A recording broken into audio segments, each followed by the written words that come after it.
Sejak lulus kuliah, aku memutuskan untuk membangun sebuah wedding organizer (WO) bersama dengan dua temanku. 3 tahun aku menjalani dua profesi sekaligus, sebagai WO dan pegawai di sebuah perusahaan swasta. Pasang surut kami jalani, hingga aku hampir ditipu oleh salah satu klien. Beruntung itu tidak terjadi karena uang yang dikeluarkan sudah ratusan juta. Akan tetapi dari kejadian itu, aku bertemu dengan seorang laki-laki yang dengan sigap membantu aku saat berada di sebuah hotel berbintang. Klienku lari karena kekasihnya membatalkan pernikahan begitu saja saat ia sudah siap menjadi pengantin.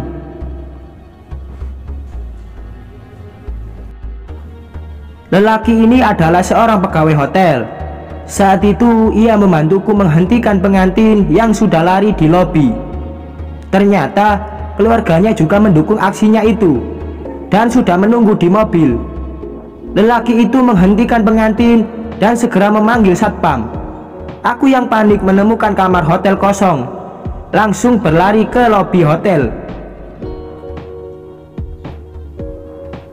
Di sana pengantin itu sudah ditahan oleh 2 satpam dan berjanji akan membayar. Tetapi lelaki tadi menyarankan untuk dibawa ke kantor polisi. Akhirnya keluarga pengantin itu datang dan melunasi semuanya, sehingga tidak ada insiden yang perlu terbawa hingga ke ranah hukum. Aku berterima kasih pada lelaki tadi karena memiliki insting yang cukup kuat tentang hal itu. Seiring berjalannya waktu, banyak klien yang meminta untuk menikah di sebuah hotel, dan beberapa kali tempat itu terpilih oleh mereka. Karena terlalu sering aku datang ke hotel itu, aku cukup kenal dan akrab dengan karyawan di sana, terutama lelaki yang pernah menolongku.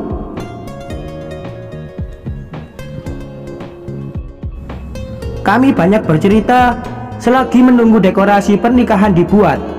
Bahkan ia pernah menungguku hingga larut meski jam kerjanya sudah selesai.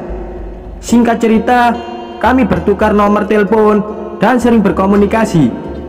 Lelaki itu sering menjadi mata keduaku untuk memastikan dekorasi yang dipasang sudah selesai ataupun belum.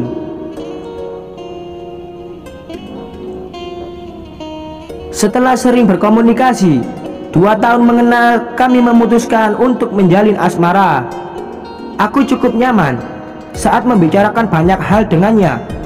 Menurutku perbincangan kami satu frekuensi meski berbeda profesi. Ia cukup terbuka pada banyak hal, dan aku sering belajar hal baru di luar WO juga profesiku. Pasang surut hubungan, pastilah kami jalani, tapi dengan ikhlas. Kami menerima semua kekurangan pasangan masing-masing. 2 tahun berpacaran, kami memutuskan untuk menikah. Selain usiaku yang sudah sangat matang, kami juga tidak ingin terlalu lama berpacaran. Kedua orang tua kami setuju, kemudian melangsungkan pernikahan di hotel tempat ia bekerja. Ia mendapat potongan setengah harga untuk menyewa ballroom di sana, dan untuk WO aku yang menggunakan milikku sendiri, sehingga biaya pernikahan kami bisa sangat ditekan meski terlihat mewah. Setelah menikah, kami memutuskan untuk tinggal di sebuah rumah yang sudah dibeli oleh orang tuaku. Beberapa bulan setelahnya, ia ingin bekerja di kapal pesiar. Keinginan itu akhirnya sampai ke telinga kedua orang tuaku. Mereka bersedia membayarkan semua keperluan suamiku untuk bekerja di sana. Selagi ia menjalankan tes dan menyiapkan berbagai macam hal, aku merasa tidak enak badan. Kemudian ibuku menyuruh untuk dites kehamilan. Hasilnya positif. Kami berdua bahagia sekali, sekaligus sedih, karena selama kehamilan, bahkan hingga anak ini lahir, ia tidak ada di sampingku. Kedua orang tuaku meyakinkan kalau ini semua demi kebaikan anak kami. Tak lama dari berita bahagia itu, suamiku diizinkan berangkat untuk bekerja di kapal pesiar. Dengan berat hati aku melepaskannya. 3 tahun ia tidak kembali. Anak kami sudah mulai besar dan mengerti banyak hal. Kepulangannya yang mendadak saat itu membuatku girang sekali. Aku tak menyangka ia akan kembali tanpa memberi kabar. Kepulangannya membawa kabar gembira, karena ia tidak ingin di kapal pesiar lagi dan memilih untuk bekerja di sebuah restoran. 2 bulan setelah ia kembali, ia mendapat panggilan kerja di sebuah restoran Jepang. Dan ternyata ia dipercaya untuk memegang jabatan sebagai manajer di sana. Dari sanalah semua awal perselingkuhan itu, karena ia merasa sudah mampu memegang jabatan tinggi dan otomatis penghasilannya pun besar. Ia mulai ada main dengan bawahannya. Selama ia berselingkuh, aku menepis semua rasa curiga. Aku berusaha percaya seutuhnya kepada suamiku. Sampai suatu malam, aku menemukan sebuah struk belanja hingga jutaan rupiah. Struk itu berisi tas wanita, tetapi ia tidak pernah membelikanku yang semacam itu. Kecurigaanku mulai menajam. Aku bertanya pada suamiku keesokan harinya, dan ia menjawab kalau itu milik klien restoran. Klien itu meminta disiapkan hadiah untuk kekasihnya, karena mereka sedang merayakan hari jadi. Setengah percaya aku padanya. Memang sih, di restoran seringkali ada pengunjung yang meminta disiapkan banyak hal untuk memberi kejutan pada seseorang. Aku menelan bulat-bulat semua kecurigaanku dan berusaha kembali percaya padanya. 2 bulan dari kejadian itu, teman sekolahku keterima di restoran tempat suamiku bekerja. Saat itu, ia sering bertemu dengan suamiku saat berada di dapur. Beberapa bulan di sana, ia mengatakan kepadaku kalau suamiku ada main dengan karyawan di sana karena sering menghampiri satu wanita yang sama. Aku merasa bersalah waktu menemukan struk belanja itu. Kemudian aku berpikir, mungkin itu hanya sekedar urusan pekerjaan. Berulang kali temanku memperingati tentang suami yang selalu pulang bersama dengan karyawannya. Cewek yang dia datangi itu selalu sama dan kelihatan sangat mesra sekali. Hati-hati lo, coba dicari tahu gimana suami lo sama tuh cewek, sarannya kepadaku. Selama 2 tahun temanku selalu mengatakan hal yang sama, dan aku tetap berusaha untuk percaya padanya. Tidak mungkin ia mengkhianatiku. Ia pasti ingat perjuangan keluargaku memberinya pendidikan hingga ia bekerja di kapal pesiar dulu, pikirku. Namun ternyata ucapan temanku selama ini benar adanya. Hari itu aku menemukan struk kartu kredit dari sebuah hotel berbintang. Pantas saja ia sering tidak pulang dengan beragam alasan. Batinku, aku langsung menaruh struk itu di depan wajahnya. Ia terlihat sangat terkejut dan meminta maaf padaku bertubi-tubi. Mendengar penjelasannya, aku hanya bisa menangis. Saat itu anakku sudah tidur dan ia sedang berada di ruang televisi. Ia berjanji tak akan mengulangi hal itu lagi. Ia ingin pernikahan denganku berhasil dan bersama-sama membesarkan anak kami. Aku memintanya keluar dari restoran itu dan pindah ke tempat kerja lain. Ia pun menyanggupinya. 3 bulan kemudian, ia resmi keluar dari restoran itu dan langsung keterima bekerja di sebuah hotel berbintang menjadi manajer. Aku cukup tenang. Ia tidak bertemu dengan wanita itu lagi, karena semua akses komunikasi mereka sudah aku putus. 2 tahun ia bekerja sebagai manajer hotel. Ia selalu pulang ke rumah dan tidak ada kebiasaan aneh yang ditunjukkan. Meski begitu, lagi-lagi firasatku kalau ia berselingkuh muncul kembali. Kali ini aku tidak sepercaya dulu. Aku ingin ada di hotel tempat ia bekerja secara diam-diam. Kebetulan rekan-rekan kerjanya belum pernah melihat dengan jelas bagaimana rupaku. Saat pergi ke sana, aku menitipkan anakku di rumah orang tuaku. Aku datang layaknya tamu biasa. Aku menggunakan kartu pengenal teman yang wajahnya mirip denganku. Aku berusaha untuk berpakaian berbeda dari biasanya agar tidak dikenali oleh suamiku. Ketika masuk ke sebuah kamar, aku hanya menaruh tasku dan kembali turun untuk ke restoran. Aku memperhatikan suamiku berjalan, mengecek pekerjaan bawahannya, sampai ia menggoda seorang wanita secara diam-diam di saat lobi hotel sepi tamu. Aku ikuti kemana suamiku pergi dengan masuk ke dalam lift yang sama dengannya. Beruntung aku tidak masuk seorang diri. Banyak tamu lain yang ikut masuk ke dalam lift, sehingga ia tidak memperhatikan satu persatu. Aku melihatnya turun di lantai 15. Aku mengikutinya dan melihat ia memasuki satu kamar. Di dalamnya sudah ada wanita yang tadi ia goda dengan menggunakan baju seksi. Wanita itu terlihat sangat muda. Aku melihatnya mencium wanita itu dan kemudian masuk ke dalam kamar hotel. Saat itu sudah malam. Aku memutuskan untuk kembali ke kamar hotelku dan menangis. Ia sudah berjanji tidak akan mengulanginya lagi, tetapi ternyata itu semua hanyalah kebohongan yang lain. Akhirnya aku menelpon resepsionis dan meminta untuk bertemu dengan manajer yang tidak lain adalah suamiku. Permintaanku disanggupi karena memang saat itu masih jam kerjanya. Aku menunggu sekitar 30 menit di dalam kamar sampai akhirnya ada yang mengetuk pintu. Aku mengeceknya dari lubang kecil di tengah pintu. Benar, itu dia, batinku. Sebelum membuka pintu, aku sudah menyiapkan mental akan bersikap seperti apa.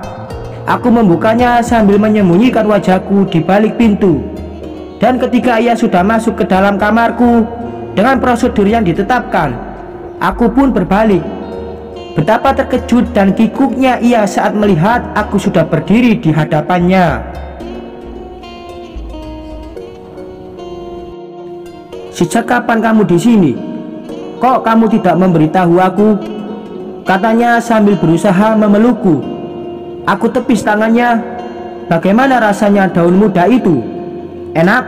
tanyaku. Ia terlihat sangat kikuk dan bingung menjawab pertanyaanku. Saat itu tidak hanya ia yang aku minta datang ke kamarku, tetapi juga wanita yang ku tahu namanya dari seorang karyawan hotel. Tak lama ia pun mengetuk pintu dan aku membukanya. Betapa terkejutnya mereka dimasukkan ke dalam ruangan yang sama. Terlihat sekali wanita itu sangat malu. Aku meminta suamiku untuk duduk, sedangkan aku berbicara dengan wanita itu.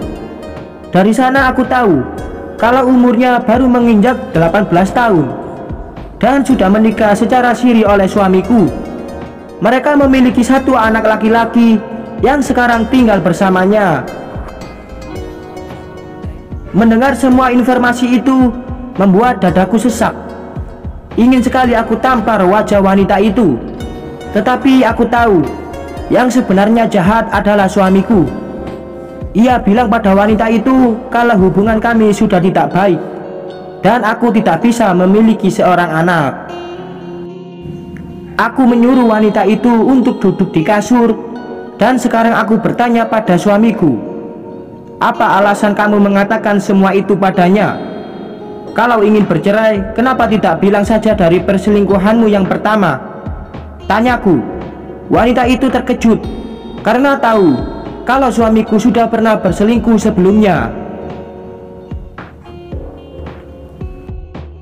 Ia bukanlah orang pertama yang menjadi selingkuhannya, tetapi ia menjadi wanita paling dirugikan.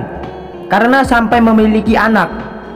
Saat itu istri mudanya yang mengamuk dan meminta cerai dari suamiku. Aku pun memberikan pilihan yang sama.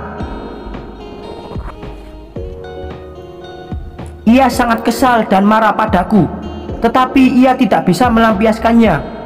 Akhirnya ia menceraikan istri mudanya di hadapanku dan tak mau berpisah denganku. Setelah diceraikan, istri muda itu pamit keluar dari kamarku. Aku mempersilakannya, sedangkan suamiku ia kembali meminta maaf sampai bertekuk lutut.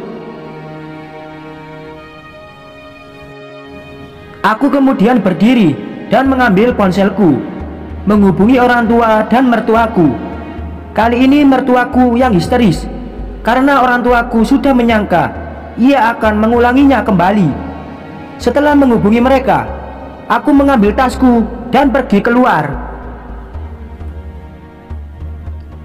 Aku segera check out dari hotel itu dan kembali ke rumah orang tuaku, menidurkan anakku, lalu membahas masalah ini dengan mereka.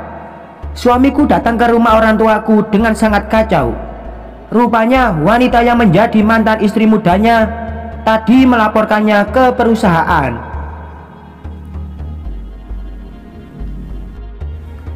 Entah apa hubungannya dengan hubungan mereka. Belakangan aku tahu kalau karyawannya menggunakan kamar hotel tanpa seizin perusahaan itu dilarang.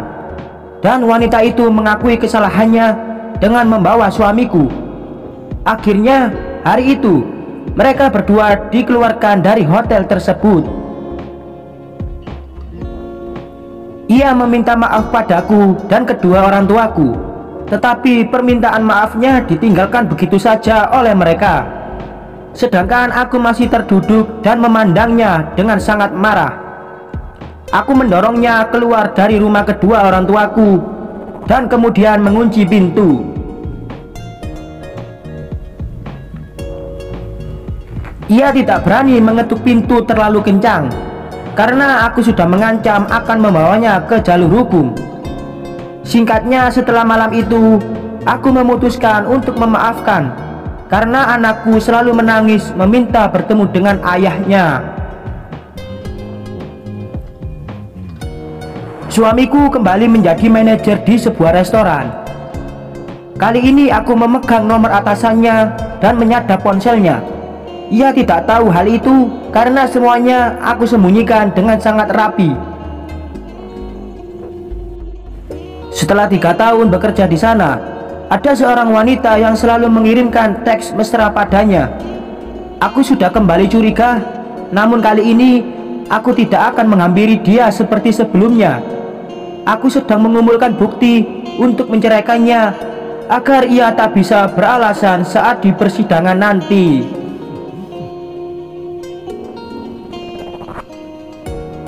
Dugaanku benar. Ia kembali berselingkuh dengan sesama manajer. 2 hari kemudian, aku pergi ke pengadilan agama dan menggugat cerai dirinya.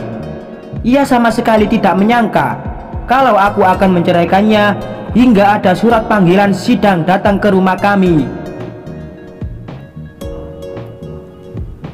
Saat itu, aku sedang tidak di rumah. Ia menelponku berulang kali, tetapi tidak aku angkat. Aku sudah tahu kalau surat itu akan sampai ke rumah dan menebak bagaimana reaksinya. Sesampainya di rumah, aku langsung masuk ke kamar dan mengeluarkan semua bajunya. Aku sudah tidak mau tidur berdua dengannya. Aku mengajak anakku untuk tidur bersamaku. Ia terlihat sedang berpikir keras. Entah apa yang sedang ia pikirkan. Sidang demi sidang kami jalani, sampai akhirnya aku tahu kalau yang ia pikirkan saat itu adalah bagaimana caranya menguasai semua hartaku.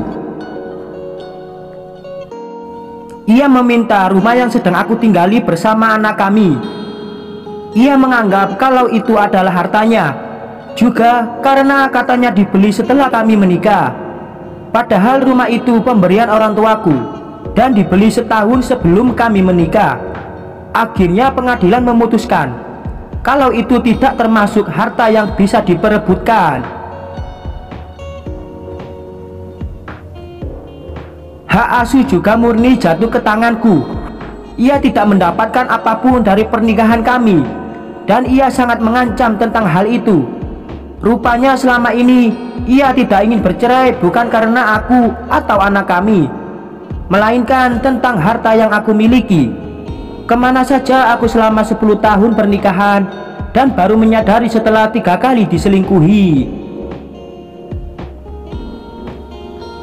Sekian.